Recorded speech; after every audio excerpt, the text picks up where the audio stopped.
This is Regan Carriere from KWSC-TV's Geek Talk. It is the pre-release night of the new Magic the Gathering set called Born of the Gods. I'm here at Dragon's Lair Comics and Games in Omaha to get in on the action. Magic has been popular ever since its birth in 1993, and every time a new set is released, tournament-like events are held in card shops all across the nation. It's becoming more popular. I've seen a lot more new players lately. It's been progressing. It's been getting more and more popular.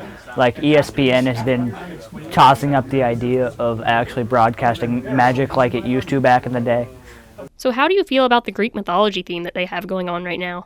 I really like it. It's at least because you have something identifiable going on with the Greek mythology, as opposed to any of the past sets where a lot of the times they're completely unique to Magic, or Ravnica, it's a return set, so you have to already kind of know the mythos to go forward. So it's kind of nice to have like, oh, I know what that's about, because everyone had to take Greek mythology in some point in school. Absolutely love it. I'm big into Greek mythology, love all the tales and everything. I like the flavor behind it. It's very different. It's something that people have asked for a long time. What are your typical favorite colors to play? Blue and white. I also like black. As long as red is alone, I like playing red. It's usually red-black, although sometimes I favor blue, depending on what's available in the current set.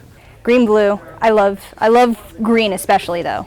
Green, absolutely green. Red when I'm playing aggro, although red and white have become my least favorite colors.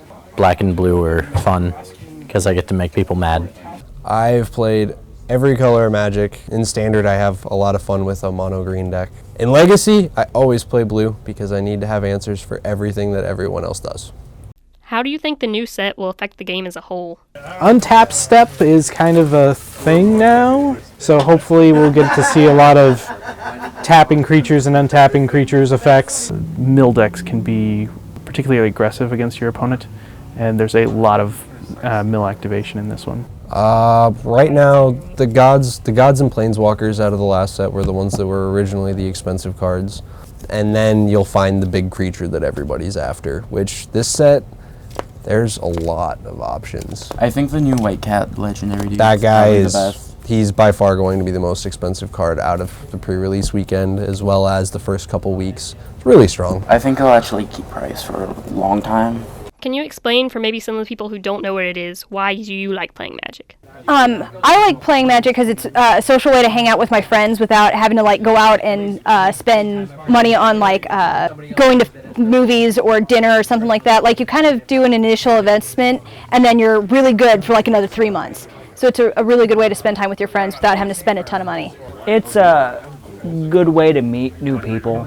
It's fun. It's mentally challenging at times. I find Magic helps me think in an ordered way. Kind of sharpens your math skills, it sharpens your imagination, because you can imagine these giant things battling it out. Why do I like playing Magic? Because I get to use my intelligence and pound it into their faces. I think it's more of a hobby that people get together and play casually, just a Friday night kind of event. There are other people that take it to a different level and just want to play for the prizes, the money, and the glory. I mean, but that can be said with any game. What's your favorite flavor text for a card? Catch, Lava Axe.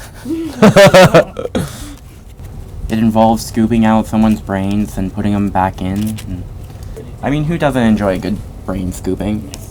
For mugging, which is scream, muffled, pockets emptied, neck function never the same. And it's got a giant minotaur who's like got a guy in a headlock like this. And if you look, his neck is like way stretched out because the minotaur's arm is like way too huge.